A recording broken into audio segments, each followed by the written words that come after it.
बड़ी खबर आप तक पहुंचा रहे हैं। दिल्ली में कांग्रेस सांसद जयराम रमेश का बयान सामने आया है। उन्होंने कहा सरकार को बुलानी चाहिए थी सर्वदलीय बैठक, प्रधानमंत्री मोदी को करनी चाहिए थी अध्यक्षता। हम चट्टान की तरह अपनी सेनाओं के साथ हैं। बड़ी खबर आप तक पहुंचा रहे हैं। कांग्रेस सांसद जयराम रमेश ने बीजेपी पर लगाया ध्रुवीकरण राजनीति करने का आरोप। उन्होंने कहा हमारी अंतर्राष्ट्रीय छवि पर पड़ेगा असर, प्रतिनिधिमंडल के जाने का क्या होगा असर। मैं दूसरे पार्टियों के बारे में कुछ नहीं कहूंगा, पर कांग्रेस पार्टी का मानना है कि पहले सर्वदलीय बैठक होनी चाहिए थी जिसकी अध्यक्षता प्रधानमंत्री करते। 2 बैठक हुई हैं पर प्रधानमंत्री उसमें मौजूद नहीं थे और सब लोग जानते हैं कि इस सरकार में सिर्फ प्रधानमंत्री जो सोचते हैं और बोलते हैं और करते हैं वही मायने रखता है। तो अगर ये जो दल जा रहे हैं, जो डेलीगेशन जा रहा है, पहली बात तो यह है कि पहले सर्वदलीय बैठक होना जरूरी था जिसमें प्रधानमंत्री मौजूद हो, उसकी अध्यक्षता करे। दूसरी मांग जो हमारी थी कि पार्लियामेंट का एक विशेष सत्र बुलाओ।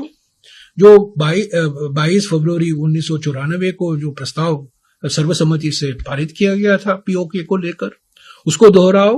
और पिछले 30 सालों में जो नए डेवलपमेंट हुए हैं चीन को लेकर, पाकिस्तान और चीन के बीच में जो जुगलबंदी है खासतौर से रक्षा के मामले में, और चीन के साथ जो हम रिकॉर्ड व्यापार घाटा, जो ट्रेड डिफिसिट है चल रहा है, आयात भारी मात्रा में हो रहा है पर निर्यात बढ़ नहीं रहा है, इन चीजों को लेकर, और प्रधानमंत्री ने क्लीन चिट दी है चीन को 19 जनवरी 2020 को, पब्लिकली उन्होंने क्लीन चिट दे दी है। तो इन सब मुद्दों को लेकर एक विशेष सत्र बुलाया जाए। अगर ये डेलीगेशन इसके बाद जाते तो कुछ मायने रखता। आपने सर्वदलीय बैठक में नहीं आए, आप पार्लियामेंट के सेशन की जो मांग है राहुल जी की ओर से और खड़गे जी की ओर से, उसका आपने नजरअंदाज किया। अचानक आप धूमधाम मीडिया पब्लिसिटी लेकर ये आप 7 डेलीगेशन भेज रहे हैं, तो इससे क्या फर्क पड़ेगा? नैरेटिव तो बिगड़ चुका है। अभी भारत पाकिस्तान से जोड़ा जा रहा है, परमाणु हथियार की बात हो रही है, nuclear south Asia, nuclear India, nuclear Pakistan की बात हो रही है, और भारत और पाकिस्तान ये पहले कर नहीं था। पिछले 30-35 सालों में वो डीकपल हो गया था, अलग हो गए थे। इंडिया को एक विशेष रूप से देखा जा रहा था, और खास तौर से भारत और अमेरिका के बीच में जो परमाणु करार हुआ था 2005 में, एक विशेष स्थान मिल गया था भारत को। आज वो विशेष स्थान नहीं रहा। आज भारत माने पाकिस्तान, पाकिस्तान माने भारत पाकिस्तान एक हो गया है। तो ये नैरेटिव और विश्वगुरु का नैरेटिव वो भी चला गया, बिगड़ गया।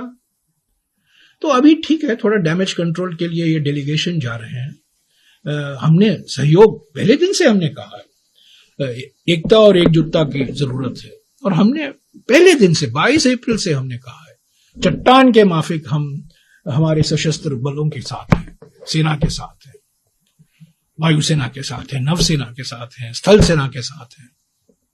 ऑपरेशन सिंदूर को हमने कहा है एक ऐतिहासिक ऑपरेशन है, और हमने सशस्त्र बलों को हमने बधाई दी है। पर ये प्रधानमंत्री एलओपी से बात नहीं करता है, कांग्रेस अध्यक्ष से बात नहीं करता है, हमसे नाम मांगते हैं, हम 4 नाम देते हैं, उनमें से 1 नाम लेते हैं, 4 अपना नाम जोड़ते हैं। ये क्या, किस तरह की राजनीति है?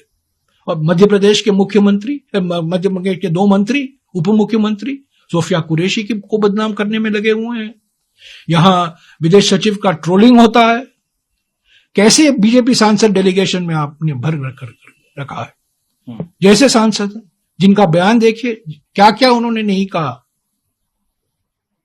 क्या क्या बयान इन्होंने इन सांसदों ने नहीं दिया है, विष भरी बयान दिए हैं। तो जब तक आप घर के अंदर, भारत के अंदर ध्रुवीकरण की राजनीति करते रहोगे, राजनीतिकरण करोगे आप ऑपरेशन सिंदूर का। अभी रेलवे टिकट में भी प्रधानमंत्री का फोटो छप रहा है। एनडीए मुख्यमंत्रियों से बैठक होगी, आप सभी मुख्यमंत्रियों से बात नहीं करेंगे, पॉलिटिकल पार्टीज, राजनीतिक दलों से बात नहीं करेंगे, और आप बदनाम करते रहोगे सोशल मीडिया में कांग्रेस अध्यक्ष और कांग्रेस नेताओं को आप गद्दार बोलोगे। इससे तो छवि बनती है ना, और अंतरराष्ट्रीय छवि जो बनती है, अगर घर के अंदर आप ध्रुवीकरण की राजनीति जहरीली मानसिकता की राजनीति, ये राजनीति आप करोगे तो इसका असर हमारे अंतरराष्ट्रीय छवि पर तो पड़ेगा। तो डेलीगेशन जाना कदम है, इसका क्या असर होगा इतिहास ही बता पाएगा। पर मैं समझता हूं जब तक आप सर्वदलीय बैठक नहीं बुलाओगे जिसकी अध्यक्षता प्रधानमंत्री करेंगे, जब तक पार्लियामेंट में आप चर्चा नहीं कराओगे एक विशेष सत्र के द्वारा, जब तक आप अपनी राजनीति नहीं बदलोगे, घर के अंदर ध्रुवीकरण की राजनीति नहीं बदलोगे, जहरीली मानसिकता की राजनीति नहीं बदलोगे, ये इसका कुछ असर होने वाला, ऐसे डेलीगेशन का कुछ असर नहीं होने वाला।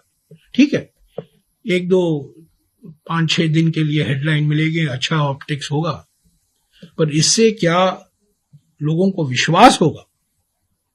और ये जो एक जुड़ हो गए, अभी एक इंडिया पाकिस्तान जुड़ गया है नैरेटिव में, उसको हम कैसे अलग करें, वही हमारे देश की सबसे बड़ी चुनौती है।